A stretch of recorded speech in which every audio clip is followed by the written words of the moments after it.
السلام علیکم ورحمۃ اللہ وبرکاتہ۔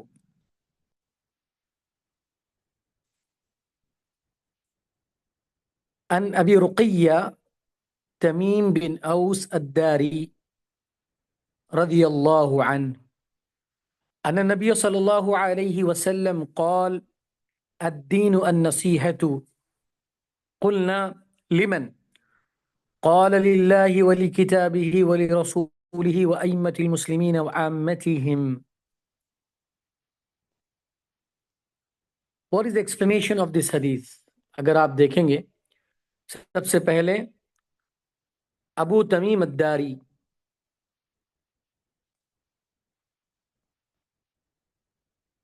کون ہے ابو تمیم الداری؟ ان کے تعلق سے کون سی حدیث ہے؟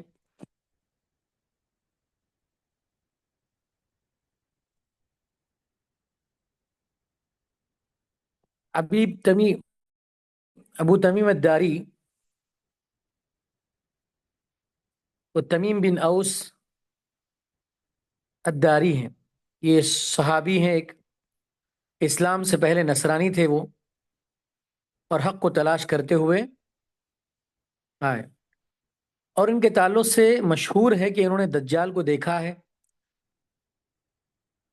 اللہ کے نبی صلی اللہ علیہ وسلم نے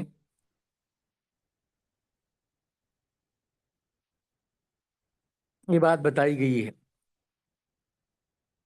تو اللہ کے نبی صلی اللہ علیہ وسلم میں تمیم الداری رضی اللہ عنہ، اور ان کے بارے میں مشہور ہے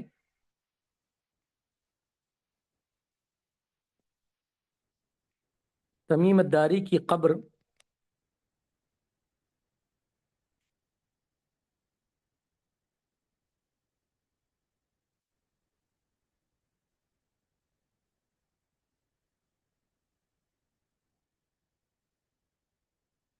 تمیم الداری رضی اللہ تعالی عنہ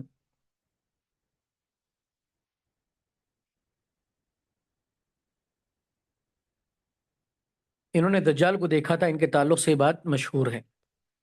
اب یہ حدیث الدین والنصیحہ، اس حدیث کا ایکسپلینیشن کیا ہے؟ کیا مطلب ہے؟ دین نصیحت ہے، کس کے لیے پوچھا گیا تو فرمایا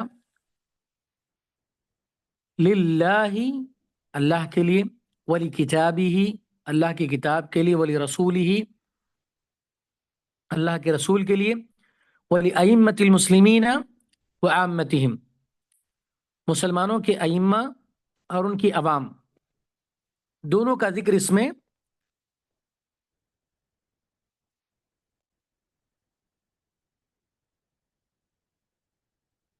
تو سب سے پہلی بات کیا مطلب ہے اس حدیث کا؟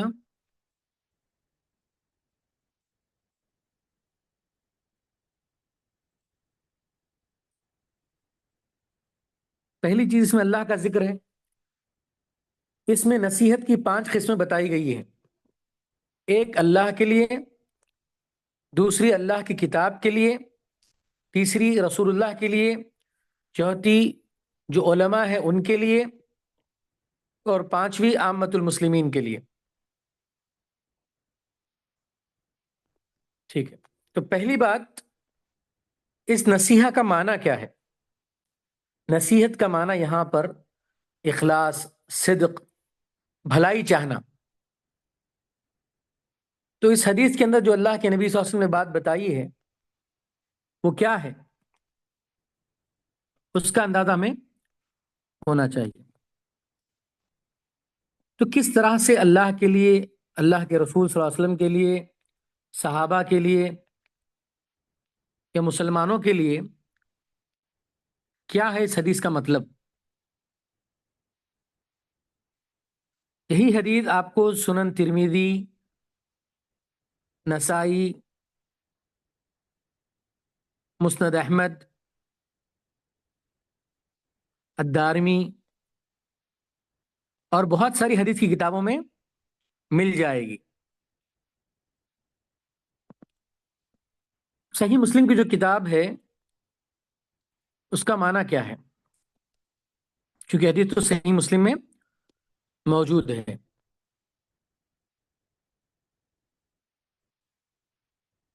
نصیحت کا معنی کیا ہے؟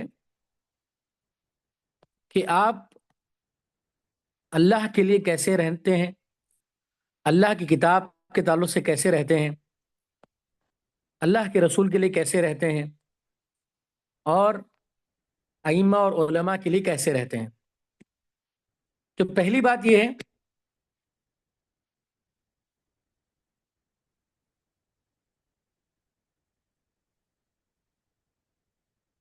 کہ اللہ پر ایمان لایا جائے، اللہ کی توحید پر ایمان لایا جائے، اور اللہ کے ساتھ شرک کو اس کے مقابلے میں کسی کو بھی برداشت نہ کیا جائے. اللہ کے لیے عبادت کو خاص کریں، اللہ کی محبت کریں اللہ سے، اور اللہ کی نفرت سے ڈریں. اللہ کی طرف بلائیں، اللہ کی راہ میں یاد کریں، اور اللہ کے فیصلے پر راضی ہو جائیں. تو امام نووی رحمہ اللہ فرماتے ہیں کہ نصیحت اللہ کے لیے کا مطلب کیا ہے؟ اللہ کے سارے عبادات میں اخلاص کے ساتھ عبادت کی جائے، یہی الدین النصیحہ للہ کا مطلب ہے. آپ دعا کریں اللہ کے لیے، اللہ سے، تو صرف اللہ ہی سے دعا کریں. جیسے ہم کہتے ہیں سورہ فاتحہ میں ایاک نعبد و ایاک نستعین، کہ ہم اے اللہ تجھی سے مانگتے ہیں اور تیری ہی عبادت کرتے ہیں، تیری عبادت کرتے ہیں اور تجھی سے مانگتے ہیں. ابراہیم علیہ السلام نے کہا قل ان صلاتی و نسکی و محیا و ماتی للہ رب العالمین، اے اللہ میری نماز، میری قربانی، میرا جینا مرنا سب کس کے لیے ہے؟ اللہ کے لیے. قل ان صلاتی و نسکی و محیا و ماتی للہ رب العالمین، یہ ساری چیزیں کس کے لیے ہیں؟ اللہ کے لیے. تو اللہ کے لیے نصیحت کا مطلب یہ ہوا دین کے تعلق سے کہ اللہ کی عبادتوں میں اخلاص کے ساتھ پیش آئے. پھر النصیحت لکتاب ہی کا مطلب کیا ہے؟ اللہ کی کتاب کے تعلق سے جو نصیحت کا معاملہ ہے اس کا معنی کیا ہے؟ اس نصیحت کا معنی ہے کہ آپ اس کتاب پر ایمان لائیں، اس کتاب پر ایمان لائیں اور اس پر عمل کریں،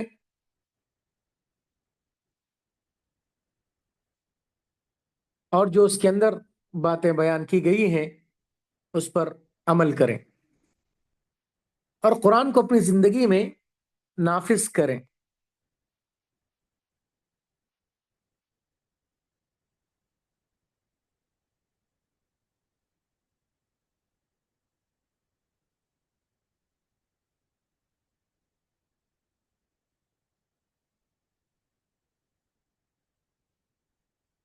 تو یہ قرآن سے متعلق ہے، اللہ کی کتاب سے متعلق ہے، تو اس پر عمل کیا جائے.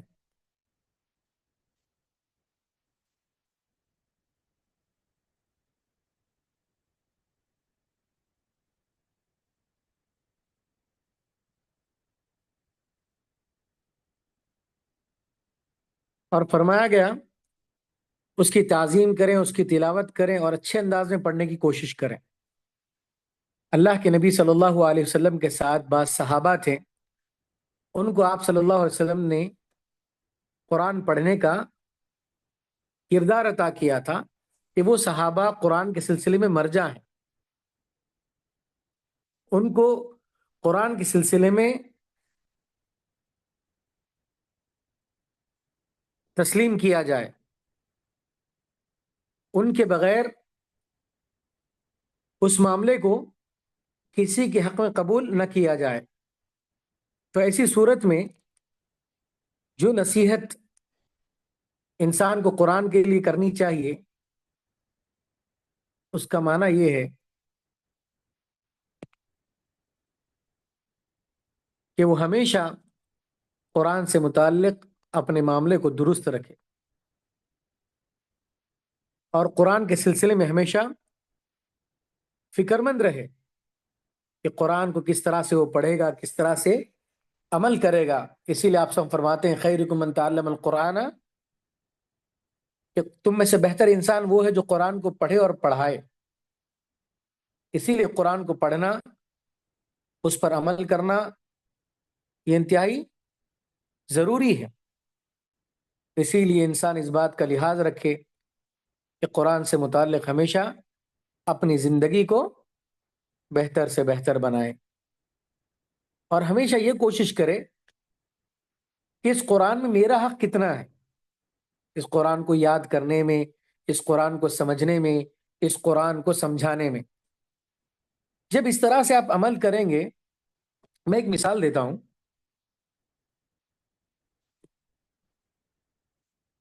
ایک نائجیریا کے شیخ ہیں،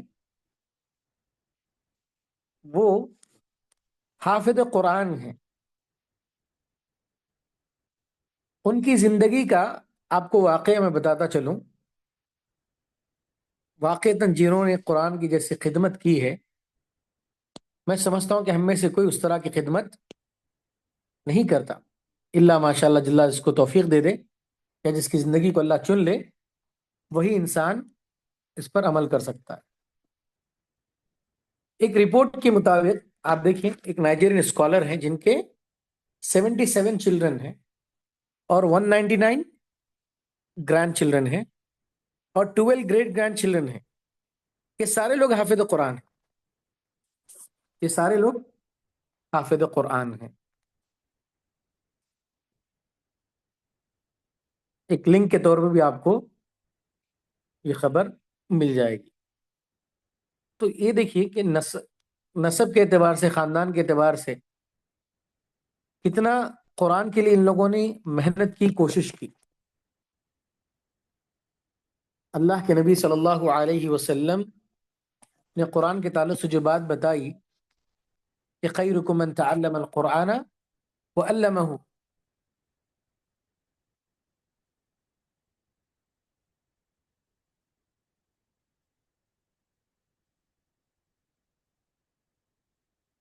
اللہ تعالیٰ نے قرآن سے متعلق ان کی زندگیوں کو کس طرح سے یہ عظمت بخشی ہے، اور اللہ تعالیٰ نے ان کے لیے یہ معاملہ رکھا ہے۔ پھر اللہ کے رسول کے لیے نصیحت کا مطلب کیا ہوا؟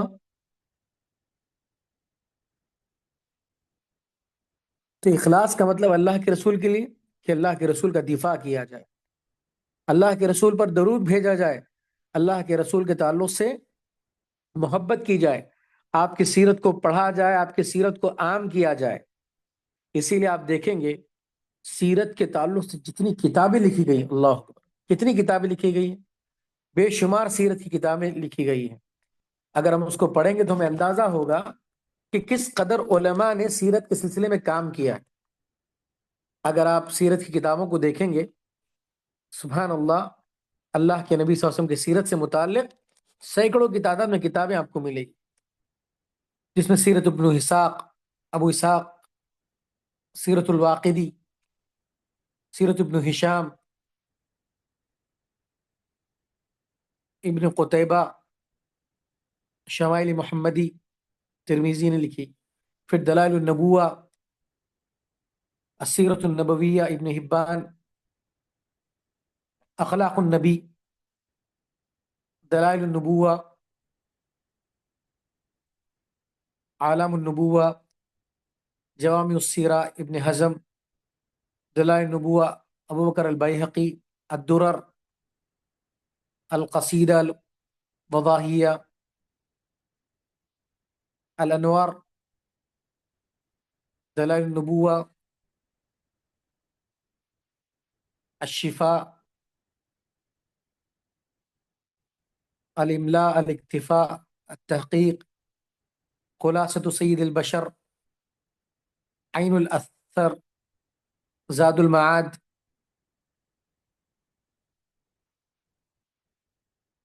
الاشارہ الى سیرت المصطفى، المختصر الكبیر، السیرہ النبویہ، الفصول، قصص الانبیاء، خصائص سید العالمین، المقتفى، المصباح، غایت السول، الفیہ، وسیلۃ الاسلام،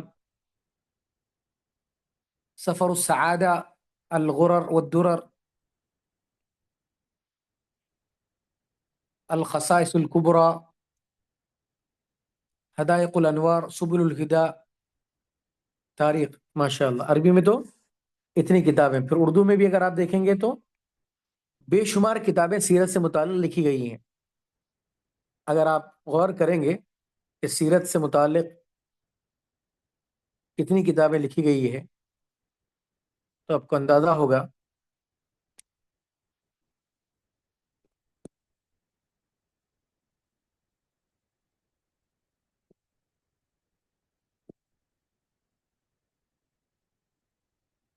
جیسے اگر ہم اس بات کو جان لیں گے، سیرت میں جو ہے تقریباً اردو میں بھی کئی کتابیں لکھی گئی، جس کی سب سے اعلیٰ اور بہترین کتاب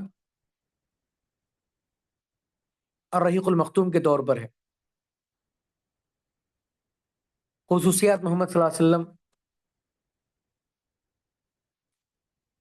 اسلامی واقعات، ڈاکٹر محمد حمید اللہ کی کتاب پیغمبر اسلام،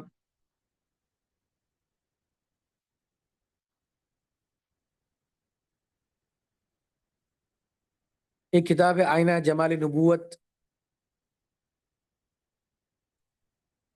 آئینہ صلاۃ النبی،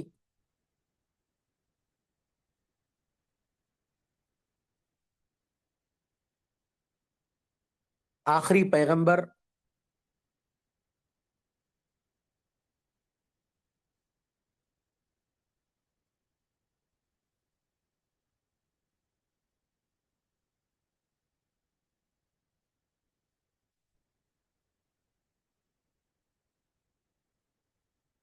رابطہ نبوت کی سنہری شعائیں،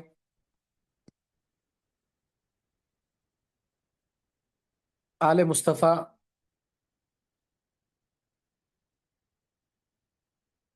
سیرت کی بے شمار بڑی بڑی کتابیں موجود ہیں. تو گویا کہ ان اصحاب نے اور خود اللہ کے نبی صلی اللہ علیہ وسلم کے احادیث کے سلسلے میں صحابہ نے جو کام کیا، تابعین نے جو کام کیا، تبع تابعین نے جو کام کیا، جو صحیح بخاری، صحیح مسلم، صحیح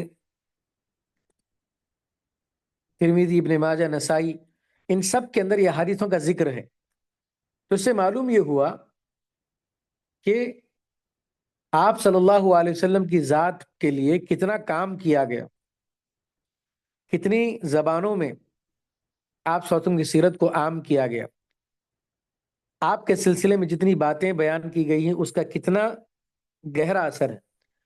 تو آپ صلی اللہ علیہ وسلم کی 23 سال کی زندگی کو محفوظ کر دیا گیا.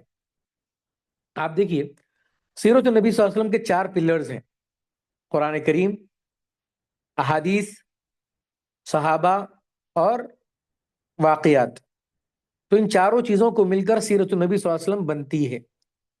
تو سیرت النبی کو صرف خالی تاریخ اور واقعات کے ساتھ جوڑیں گے، سیرت النبی صلی اللہ علیہ وسلم کو صرف 13 سال مکے کے اور 10 سال مدینے کے دیکھیں گے تو میں سمجھتا ہوں کوئی زیادہ بات نہیں ہوگی.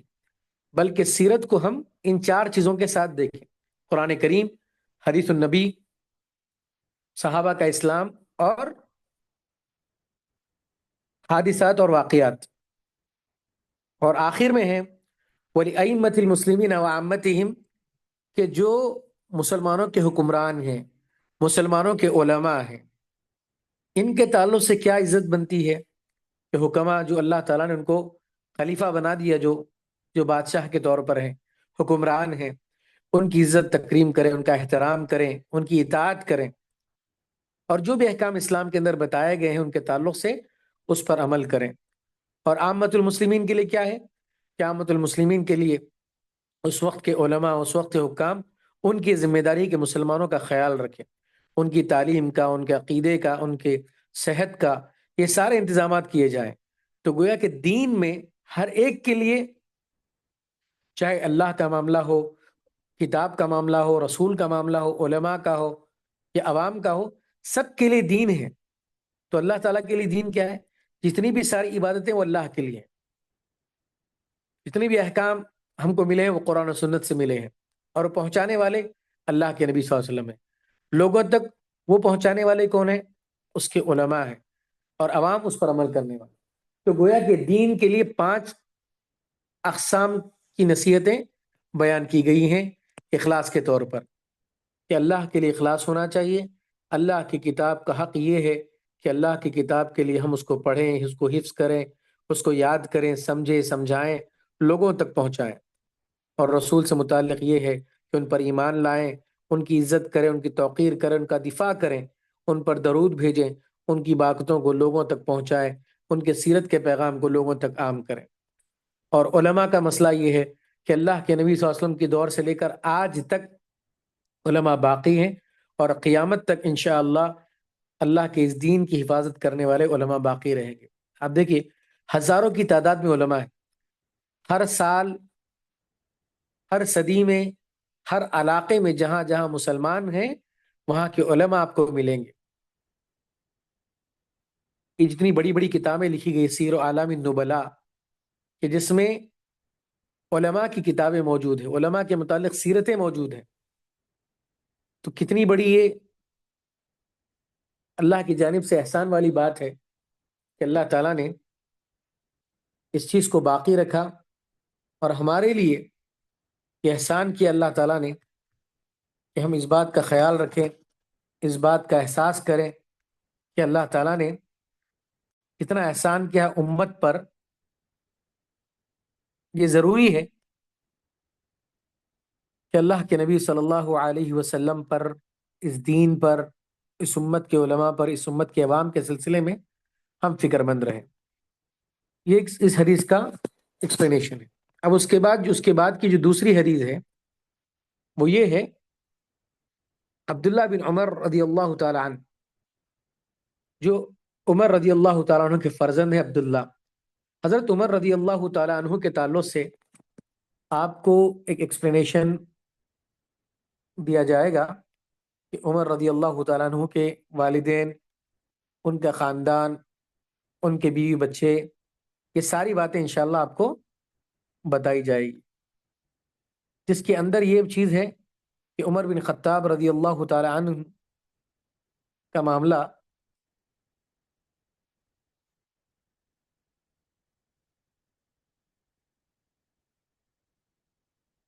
جو کو واٹس ایپ پہ ابھی بھیج دیا گیا ہے۔ عمر بن خطاب رضی اللہ تعالیٰ عنہ کے والدین مسلمان نہیں تھے۔ آپ کا خاندان بنی عدی کہلاتا تھا، آپ کی والدہ کا خاندان بنی مخزوم تھا۔ عمر بن خطاب رضی اللہ تعالیٰ کی جو ازواج تھے، صحابیات تھے، جس میں زینب بنت مزون، ام کلثوم بنت عمر، قریبہ بنت ابی امیہ، جمیلہ بنت ثابت، عاتکہ بنت زید، ام کلثوم بنت علی، ام الحکیم بنت الحارث، یہ سب آپ کے ازواج ہیں۔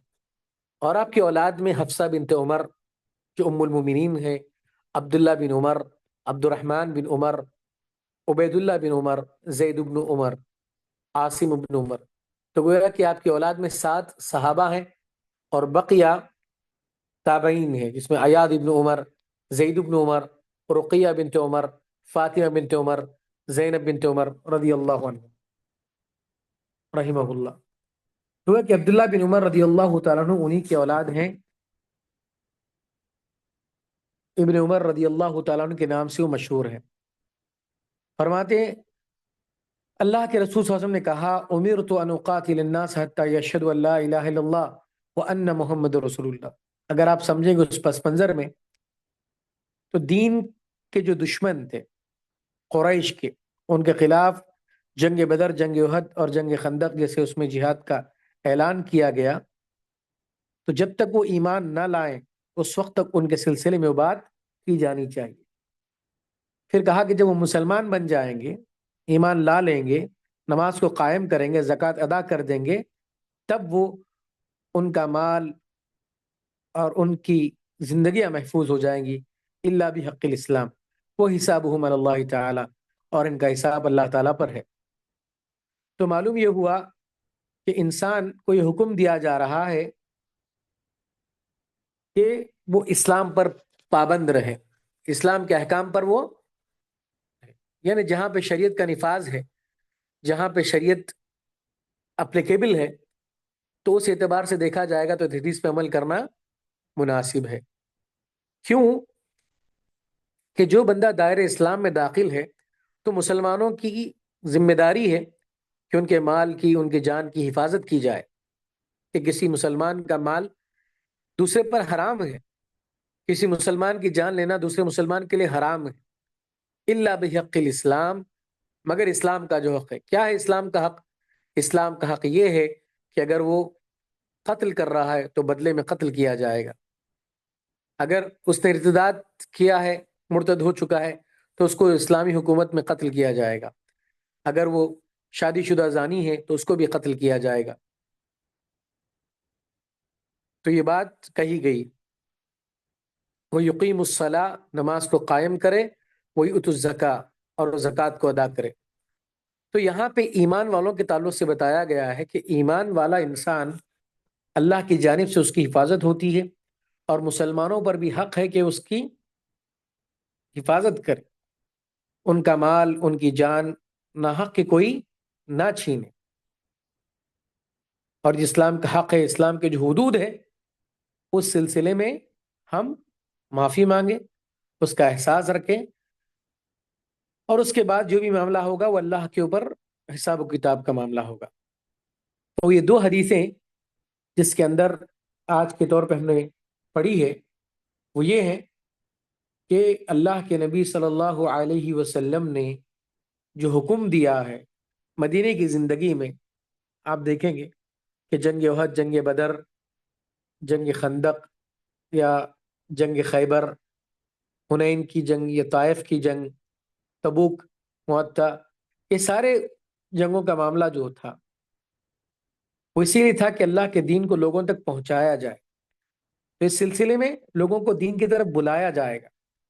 دیکھیں، شروع دن سے آپ صلی اللہ علیہ وسلم نے جنگ بدر کا قیام نہیں کیا، شروع دن سے آپ نے جنگ احد کا قیام نہیں کیا، بلکہ یہ چیزیں آپ صلی اللہ علیہ وسلم نے شروعات نہیں کی، بلکہ ڈیفینسو معاملہ رہا کہ جنگ بدر کے لیے بھی جو آپ نکلے تو جنگ بدر کے لیے آپ نہیں نکلے، بلکہ آپ تو قافلے کے لیے نکلے تھے، کیونکہ قریش نے جو ہجرت کرتے ہوئے صحابہ کا مال، ساری چیزیں چھین لیے تھے، تو اللہ نے اجازت دی تھی کہ جو تمہارا حق ہے، تمہارا حق تم لے سکتے ہو۔ لیکن جب قریش لڑنے کے لیے آئے تو آپ صلی اللہ علیہ وسلم نے ان سے لڑائی کی۔ جنگ احد میں بھی چونکہ وہ ہار چکے تھے تو واپس لڑنے کے لیے آئے، اور جنگ خندق میں بھی خود آئے۔ اسی لیے آپ صلی اللہ علیہ وسلم کو جب صلح حدیبیہ کا موقع دیا گیا تو آپ اتنی کٹھن شرطیں اور آپ صلی اللہ علیہ وسلم کے خلاف شرطوں پر بھی آپ راضی ہوئے۔ آپ نے یہ نہیں کہا کہ شرطوں میں صلح نہیں کروں گا، لیکن صلح حدیبیہ ہو گئی، اور فتح مکہ جب ہوئی تو آپ صلی اللہ علیہ وسلم نے بغیر کسی خون خرابے کے مکہ کو فتح کر لیا۔ تو ان ساری جنگوں سے معلوم کیا ہوا کہ آپ صلی اللہ علیہ وسلم نے شروعات سے ہی جنگ کا معاملہ نہیں رکھا تھا، اور کبھی بھی یہ معاملہ اس طرح سے نہیں رکھا کہ آپ صلی اللہ علیہ وسلم لوگوں کو، یہ صحابہ کو بھیج دے جاؤ کسی پر حملہ کر کے، یہ ہرگز نہیں تھا معاملہ۔ اسی لیے آپ دیکھیں گے خیبر کی بھی جو جنگ تھی وہ کیا تھی کہ یہودیوں نے جو تکلیف پہنچائی تھی آپ صلی اللہ علیہ وسلم کو، جو عہد و پیمان توڑے تھے، اس کے مقابلے میں یہ چیزیں ہوئی تھی۔ اور طائف، حنین، معطا، یہ سب باتوں میں ان کو اسلام کی دعوت دینے کے لیے، ان کا اسلام پیغام پہنچانے کے لیے آپ صلی اللہ علیہ وسلم نے یہ ابتدا کی۔ تو غرض، یہ مقصود یہی ہے کہ سب سے پہلے دعوت کا کام کیا جائے، دعوت کا پیغام پہنچایا جائے، پھر دعوت کا کام نہیں ہوگا تب اس کے بعد جو دوسرا اسٹیپ رہے گا وہ جہاد کا رہے گا۔ شروعات ہی سے اسلام کا معاملہ جہاد کا نہیں ہے، بلکہ جہاں آنا چاہیے اور جب آنا چاہیے اس وقت کے علماء، اس وقت کی حکومت یہ سب ڈیسائیڈ کرے گی۔ یہ عام لوگوں کی، یہ عام انسانوں کی بات نہیں ہے، اور وہ وہیں پہ اجازت ہوگی جہاں پہ اسلامی مملکت ہوگی، اسلامی حکومت ہوگی۔ اسی لیے مسلمان کے لیے ضروری ہے کہ اپنی حکومتوں کا وہ پاس و لحاظ رکھے، جس طرح سے ان کی حکومتوں کا معاملہ ہے ان کے ساتھ وہ وفاداری کرے، ان کے ساتھ وہ امن و امان کے ساتھ رہے، کیونکہ جہاں کہیں بھی مسلمانوں نے بغاوت کی یا مسلمانوں نے حکومت کے خلاف بغاوت کی، وہاں کے حالات پہلے سے بہت بدتر ہوئے، کہیں پہ بھی اچھے نہیں ہوئے۔ اس کی چند مثالیں آپ کو معلوم ہونی چاہیے، چاہے عراق کا معاملہ لے لیجیے آپ، یا لیبیا کا معاملہ لے لیجیے، کہ جب وہاں پہ مسلمان بادشاہ ہوا کرتے تھے تو وہاں کے مسلمانوں کا معاملہ الگ تھا، اللہ تعالیٰ نے انہیں خیر و برکت سے نوازا تھا۔ لیکن جب مسلمانوں کی بادشاہت ختم ہو گئی اور مسلمانوں کے معاملات الگ ہو گئے، اس کے بعد آپ دیکھیں گے کہ کس طرح سے وہاں پہ چاہے عراق ہو یا لیبیا ہو، وہاں پہ مسلمان کے چلے جانے سے یا بادشاہی نظام نہ رہنے کے سبب اس کا کیا نقصان ہوا، ہم اس کا اندازہ لگا سکتے ہیں۔ اسی لیے مسلمانوں کے لیے ضروری ہے کہ وہ کسی بھی جگہ فساد کے اعتبار سے، ان سب چیزوں کے اعتبار سے اہتمام کریں کہ وہ عقیدے پر قائم رہیں اور اس طرح کا کوئی فساد نہ مچائے، نہ حکومت کے خلاف وہ بغاوت کریں، نہ ہی ان کے اندر یہ چیز ہونی چاہیے کہ وہ اپنی زندگیوں کو مسلمانوں کے خلاف نہ لگائے، نہ مسلمان بادشاہوں کے خلاف لگائے، اور جہاں جس ملک میں عام رہتے ہیں اس ملک کے ہم پابند ہیں، اس کے قانون کے، اس کی شریعت کے، تو ملک کے خلاف، ملک کی حکومت کے خلاف بحیثیت مسلمان ہمیں حق نہیں ہے کہ ہم کسی طرح کا کوئی کام ایسا کریں۔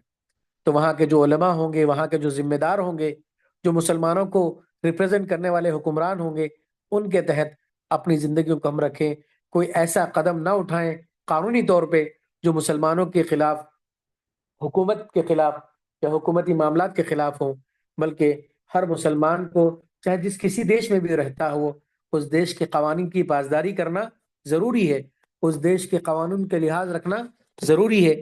کسی مسلمان کے لیے اجازت نہیں ہے کہ مسلمانوں کے حکمرانوں کے خلاف یا اپنے ملک کے حکمرانوں کے خلاف وہ بغاوت کرے، بلکہ اطاعت و فرمانبرداری کا ثبوت دیتے ہوئے امن کو باقی رکھے، نہ کہ فساد مچائے۔ تو یہ کچھ ایکسپلینیشن تھا ان دونوں حدیثوں کا۔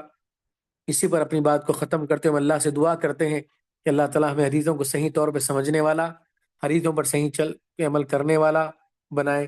اب اس سلسلے میں جو سوالات اگر آپ کو ہوں تو کچھ وقت میں ہم سوالات کر سکتے ہیں انشاءاللہ، آپ کو بتائیں۔